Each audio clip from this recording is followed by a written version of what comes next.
প্রাথমিক চুক্তি নিয়ে আপাতত সুইজারল্যান্ডের বৈঠকে বসছে না যুক্তরাষ্ট্র ইরান। ধীরে স্বাভাবিক হচ্ছে হরমুজ, কমেছে তেলের দাম।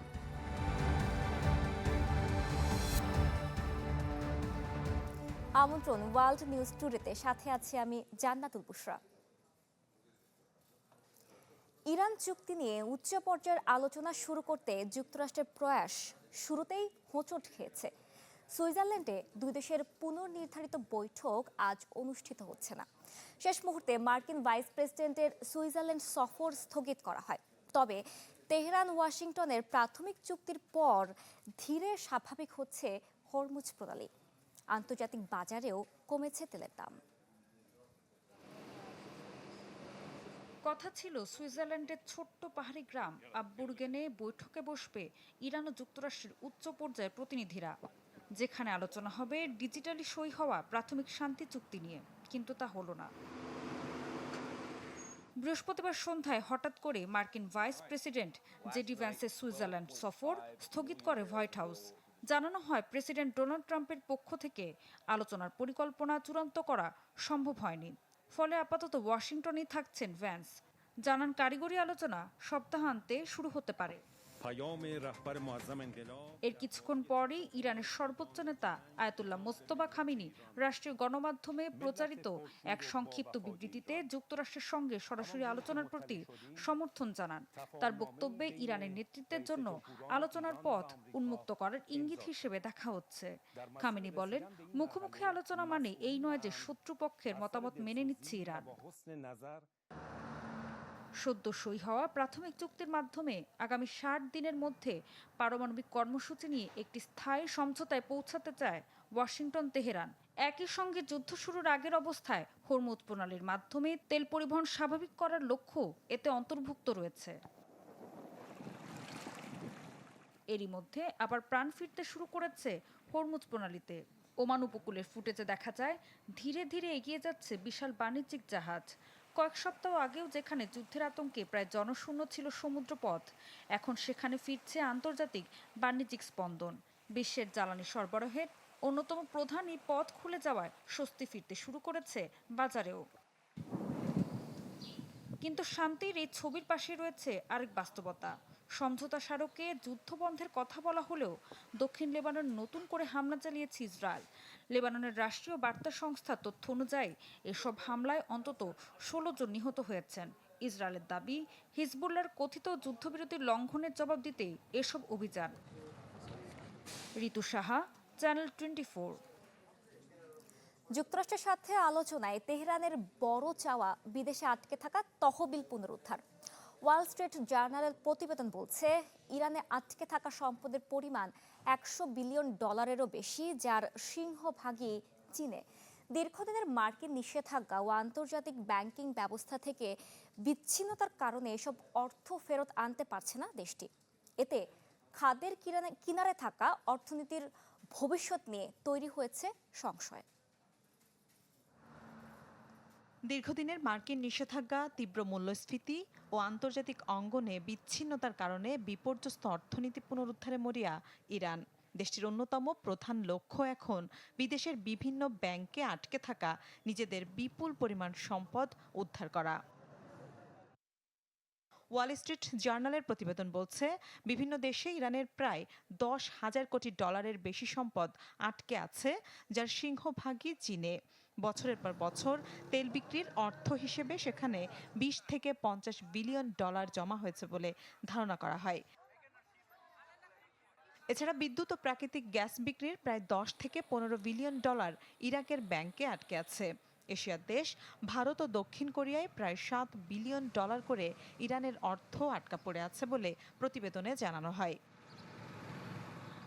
২০১৮ সালে যুক্তরাষ্ট্রের কঠোর নিষেধাজ্ঞা আরোপের পর এই অর্থ স্থানীয় ব্যাংকিং ব্যবস্থায় জব্দ করা হয়। জাপান, ওমান, লুক্সেমবার্গের মতো দেশগুলোতেও ইরানের বেশ কিছু সম্পদ সংরক্ষিত রয়েছে।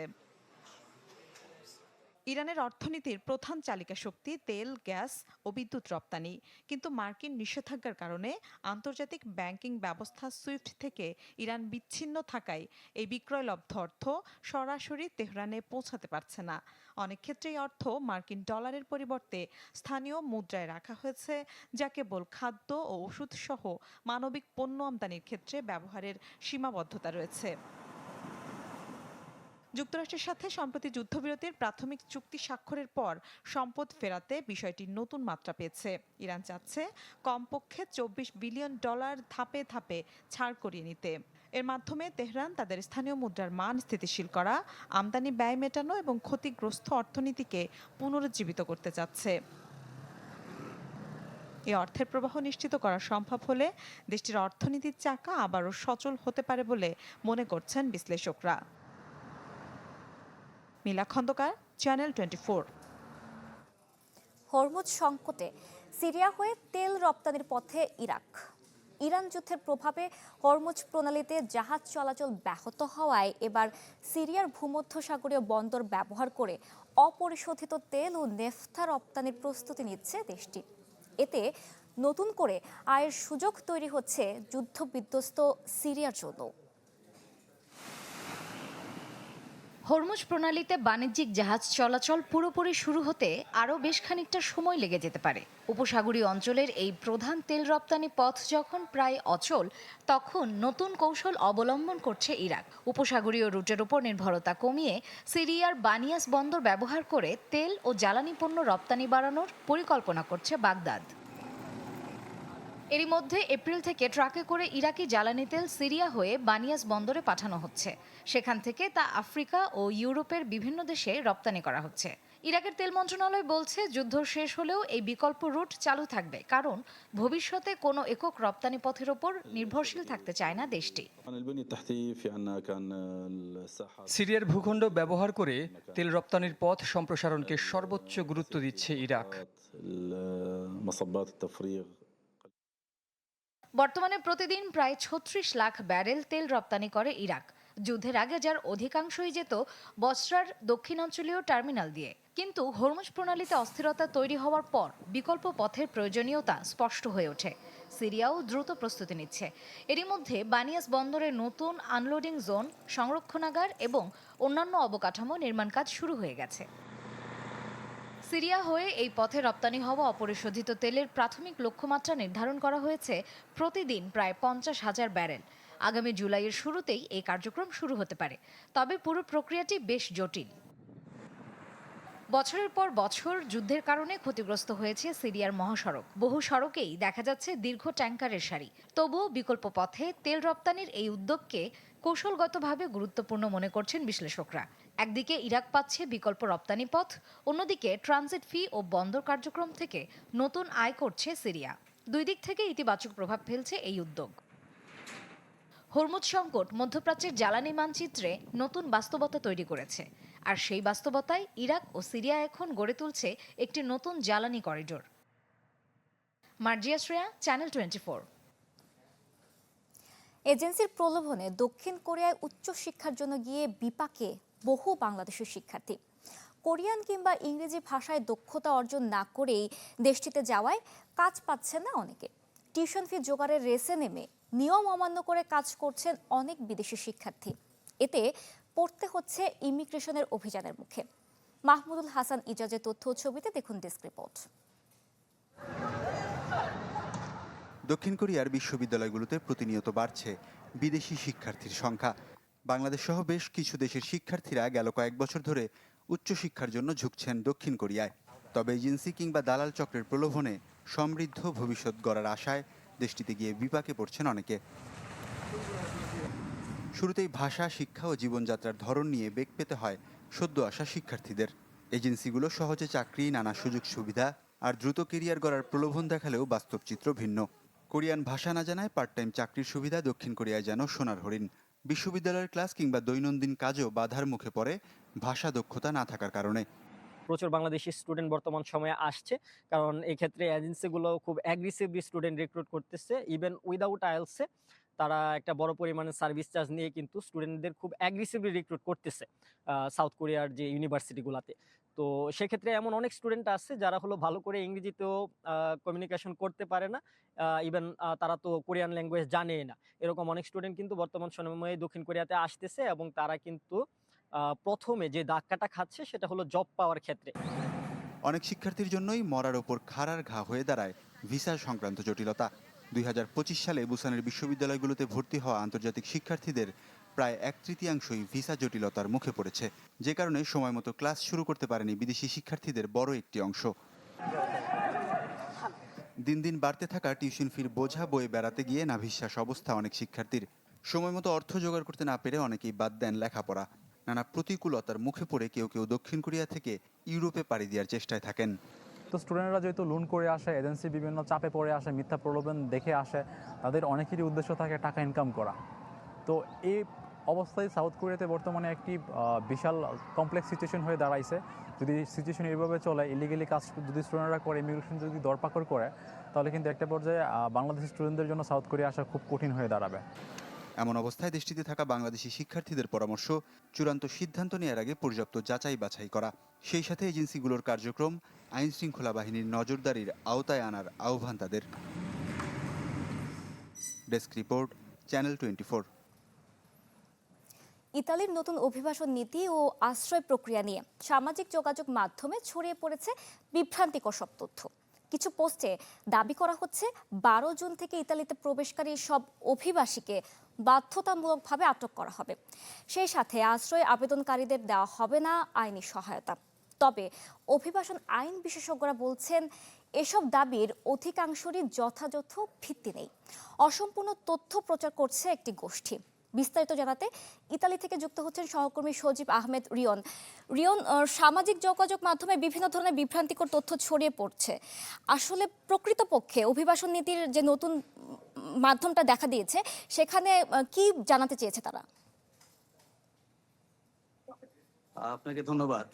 আপনি যেমনটি বলছিলেন যে ইতালিতে যে নতুন আইনটি হয়েছে সেটি নিয়ে আসলে সামাজিক যোগাযোগ মাধ্যমে বিভ্রান্তকর আসলে এই তথ্যগুলো সেটি কিন্তু ছড়ানো হচ্ছে।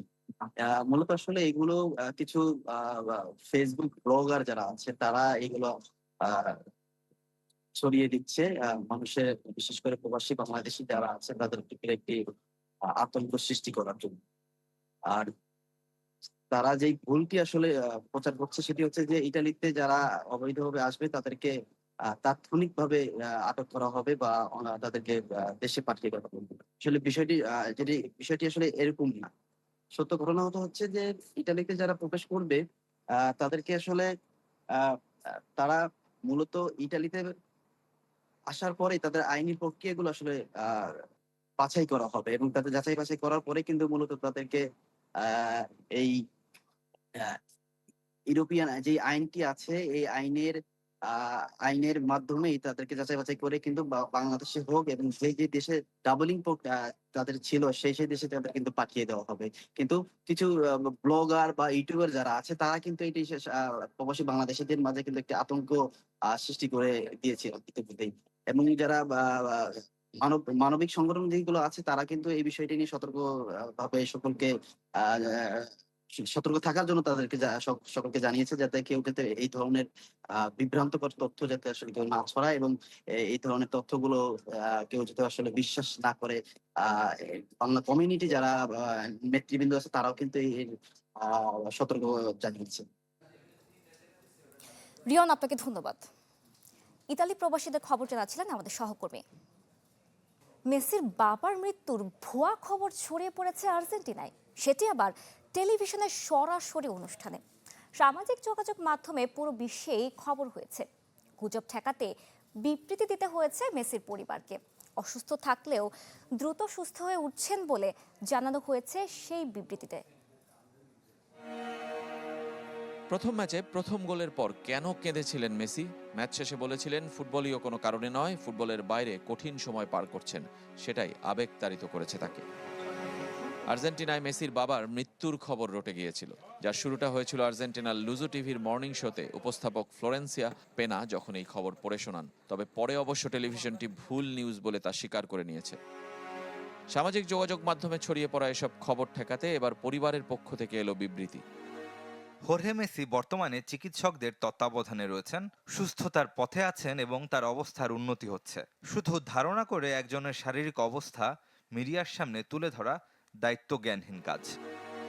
৬৮ বছর বয়সী হোর্হের কি হয়েছে বা কোথায় তিনি চিকিৎসাধীন সেটা অবশ্য কেউই প্রকাশ করেনি। বাবার হাত ধরে ফুটবল দুনিয়ায় প্রবেশ মেসির, বার্সেলোনার সঙ্গে সেই প্রথম চুক্তি, লা মেসিয়ায় ভর্তি সবই করেছিলেন হোর্হে। এখনও যে কিনা তার এজেন্ট, ইমেজ রাইটসের মালিক ও অনেক বিনিয়োগের মূলে। তাই তো তার অসুস্থতা ভাবিয়ে তুলেছে লেমটেনকে। এমন পরিস্থিতিতেও মেসি দলের সাথে আছেন, আরও একটা বিশ্বকাপ জয়ের মিশনে নিয়মিত অনুশীলন চালিয়ে যাচ্ছেন। রেজওয়ানুজ্জামান, চ্যানেল 24, যুক্তরাষ্ট্র। ফুটবল বিশ্বকাপের আমেজ ছড়িয়ে পড়েছে বিশ্বের প্রতিটি দেশের অলিতে গলিতে। তারই রেশ ধরে পর্তুগালের লিসবনে প্রবাসী বাংলাদেশি কিশোরীদের নিয়ে আয়োজিত হয়েছে জমজমাট ফুটবল টুর্নামেন্ট। নতুন প্রজন্মকে খেলাধুলায় উদ্বুদ্ধ করতেই নেওয়া হয়েছে এমন উদ্যোগ। টুর্নামেন্টের আয়োজন করে বিডি জুনিয়র ক্লাব লিসবোয়া। মঙ্গলবার কিশোরদের এই ফুটবল ম্যাচ উপভোগ করতে জড়ো হন প্রবাসীরা। এমন আয়োজনে সন্তুষ্ট প্রকাশ করেন অভিভাবকরাও।